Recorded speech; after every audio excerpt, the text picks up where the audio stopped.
Hello my dear student. स्वागत है आप सभी का हमारे इस यूट्यूब चैनल पे।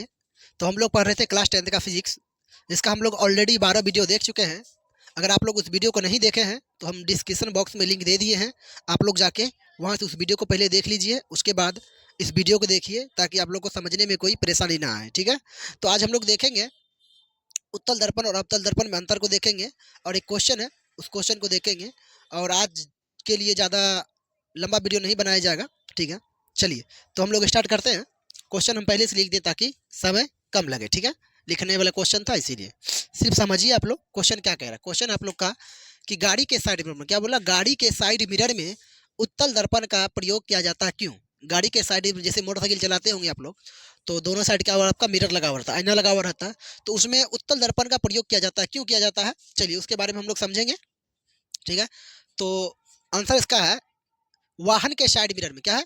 वाहन के साइड दर्पण में, दर्पण मतलब मिरर वही हुआ। ठीक है, वाहन के साइड दर्पण में उत्तल दर्पण का प्रयोग किया जाता है। ठीक है, तो हम लोग जानते हैं किया जाता है। ठीक है, क्यों किया जाता है? क्योंकि हम जानते हैं कि उत्तल दर्पण का दृष्टि प्रयास अधिक होता है। मतलब दृष्टि प्रयास मतलब क्या हुआ, देखने की क्षमता। ठीक है, तो उसका क्या होता है, अधिक होता है। ठीक है ना, अधिक होता है। एवं उसमें क्या होता है, काल्पनिक सीधा प्रतिबिंब बनता है। कैसा बनता है?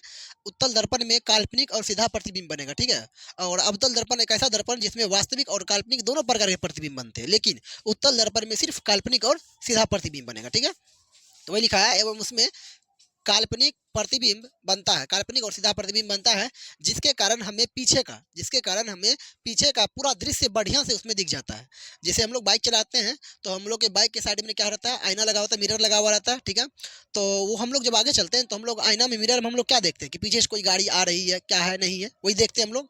तो उसमें जो ना पूरा मतलब पूरा क्षेत्रफल उसमें आ जाता है। ठीक है, और उसमें जो मान के चलिए पीछे का ट्रक आ रहा है ना, ट्रक आ रहा है, तो उसमें आपको छोटा दिखाई देता है। ठीक है, तो वही लिखा है यहाँ पे कि जिसके कारण हमें पीछे का पूरा दृश्य बढ़िया से दिखाई पड़ता है, एवं छोटा प्रतिबिंब बनता है। कैसा? छोटा प्रतिबिंब होने के कारण बहुत ज्यादा क्षेत्रफल कवर कर लेता है। ठीक है, तो इसीलिए उत्तल दर्पण का प्रयोग साइड मिरर के रूप में किया जाता है। ठीक है, चलिए अब हम लोग आगे की ओर बढ़ते हैं। एक क्वेश्चन और है हमारा कि उत्तल दर्पण क्या है, उत्तल दर्पण और अवतल दर्पण में अंतर स्पष्ट करें। ये सब क्वेश्चन काफी इंपॉर्टेंट है, और ये सब क्वेश्चन बिहार बोर्ड ऑलरेडी पूछ चुका है, और आप लोग का भी एग्जाम में पूछने का काफी ज्यादा हद तक चांस है। ठीक है, तो आप लोग इसको याद कर लीजिए, और कुछ नहीं है, बहुत आसान आसान क्वेश्चन है। ठीक है, चलिए अगला क्वेश्चन आपका कि उत्तल दर्पण एवं अवतल दर्पण में अंतर स्पष्ट करें। ठीक है, और हम लोग क्या लिखेंगे कि उत्तल दर्पण एवं अवतल दर्पण में निम्नलिखित अंतर, बहुत ज़्यादा अंतर है। ठीक है, तो हम लोग कुछ अंतर को देखेंगे। ठीक है, अगर आप लोग मेरे इस चैनल पर पहली बार आए तो चैनल को सब्सक्राइब और बेल आइकन को प्रेस जरूर कीजिए, ताकि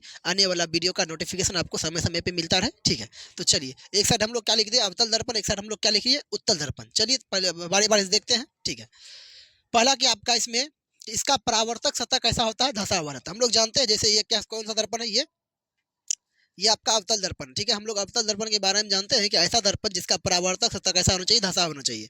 तो परावर्तक सतह क्या होता है, जिसमें हम लोग की प्रकाश की किरण आएगी, आएगा और टकराएगी। ठीक है, तो इसका परावर्तक सतह इस पे आएगा। ठीक है, परावर्तक सतह कैसा है, धंसा हुआ है। तो ये लिखा है कि इसका परावर्तक सतह कैसा होता है, धंसा हुआ रहता है। ठीक है, और उत्तल दर्पण का परावर्तक सतह कैसा रहता है, उभरा हुआ। ठीक है, ये कैसा दर्पण आपका, उत्तल।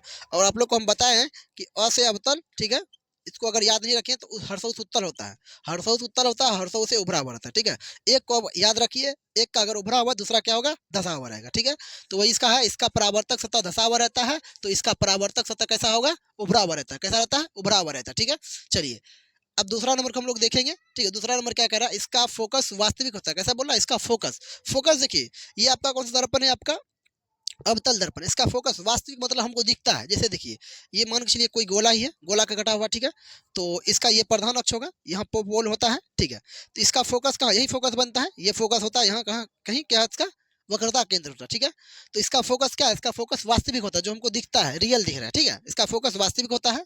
ठीक है, और इसका फोकस कैसा होता है, काल्पनिक होता है। ठीक है, जैसे मान के चलिए इसका क्या है, ये प्रधान अक्ष है, यहाँ पोल होता है। ठीक है, तो काल्पनिक मतलब क्या, देखिए ये तो किसी गोले का भाग है, ठीक है। तो इसका फोकस कहाँ रहेगा आपका, ये क्या आपका वक्रता केंद्र है, फोकस तो अंदर रहेगा ना। लेकिन मेरा प्रकाश किरण किधर से आएगी, इधर से आएगी और यहाँ टकराएगी, टकरा के वापस लौटेगी। तो टकरा के जो वापस लौटा ना, इसको हम लोग डॉट डॉट लाइन से, ये कहाँ से गुजरेगा, फोकस से। तो फोकस का कैसा काल्पनिक हो रहा है, अंदर हो रहा है, हमको दिख नहीं रहा, ये अंदर अंदर में सारा काम होता है, ठीक है। तो इसका परावर्तक सॉरी इसका मुख्य फोकस कहाँ होता है, इसका काल्पनिक होता है, इसका मुख्य फोकस क्या होता है, वास्तविक होता है, ठीक है। एक को याद रखिएगा, दूसरा उसका ऑपोजिट हो जाता है, उल्टा हो जाता है, ठीक है ना। तो तीसरा क्या आपका, इसे अभिसारी दर्पण कहते हैं। आप लोग को हम काफी बार बता चुके हैं कि अवतल दर्पण का दूसरा नाम क्या, अभिसारी दर्पण है। अभिसारी दर्पण, ठीक है। और उत्तल दर्पण का दूसरा नाम क्या, अपसारी दर्पण। बस वही लिख दीजिए कि इसे अभिसारी दर्पण भी कहा जाता है और इसे अपसारी दर्पण भी कहा जाता है, ठीक है। और चौथा का हम लोग देखेंगे, तो इसमें क्या कह रहा है आपको, इसमें वास्तविक एवं काल्पनिक। हम बताएं अभी आप लोग को कि अवतल दर्पण एक ऐसा दर्पण है जिसमें वास्तविक और काल्पनिक दोनों प्रकार के प्रतिबिंब बनते हैं। लेकिन वही अगर उत्तल दर्पण की बात किया जाए तो उत्तल दर्पण में सिर्फ काल्पनिक प्रतिबिंब बनते हैं, ठीक है। तो वही लिखे हम लोग, इसमें वास्तविक एवं काल्पनिक दोनों प्रकार के प्रतिबिंब बनते हैं, ठीक है। और इसमें क्या लिखे हैं, इसमें केवल काल्पनिक प्रतिबिंब बनता है, ठीक है। इसमें केवल क्या बनेगा आपको, काल्पनिक बनेगा। इसमें आप लोग को हम अवतल दर्पण में 6 केस बताए थे, 6 स्थिति बताए थे, इसमें आपको 2 स्थिति बताए थे। दोनों में आपका क्या बना था, काल्पनिक प्रतिबिंब बना था। लेकिन इसमें इसमें 5 स्थिति में आपका क्या बना था, वास्तविक बना था। क्या बना था, वास्तविक बना था। और 6वां नंबर केस जो था उसमें कैसा बना था, उसमें काल्पनिक बना था। इसमें क्या बनता है, वास्तविक और काल्पनिक दोनों प्रकार के प्रतिबिंब बन जाता है, ठीक है। आप लोग से ऑब्जेक्टिव में पूछा जाएगा कि किस दर्पण में वास्तविक और काल्पनिक दोनों प्रकार के प्रतिबिंब बनते हैं।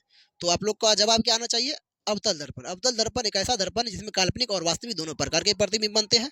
तो अब हम लोग कल के वीडियो में देखेंगे कि दर्पण सूत्र क्या होता है, दर्पण सूत्र क्या होता है। और ये हम लोग देखेंगे उत्तल दर्पण और अवतल दर्पण दोनों में देखेंगे कल। और कल शायद मेरा ये पहला चैप्टर जो है ना, ये खत्म हो जाएगी, ठीक है। तो अगर मेरे चैनल पर पहली बार आए तो आप लोग चैनल को सब्सक्राइब जरूर कर लीजिए और बेल आइकन को जरूर प्रेस कीजिए, ताकि कल का आने वाला वीडियो का नोटिफिकेशन आपको समय समय पे मिल जाएगा, ठीक है। तो मिलते हैं हम लोग कल। आज के लिए इतना ही, धन्यवाद।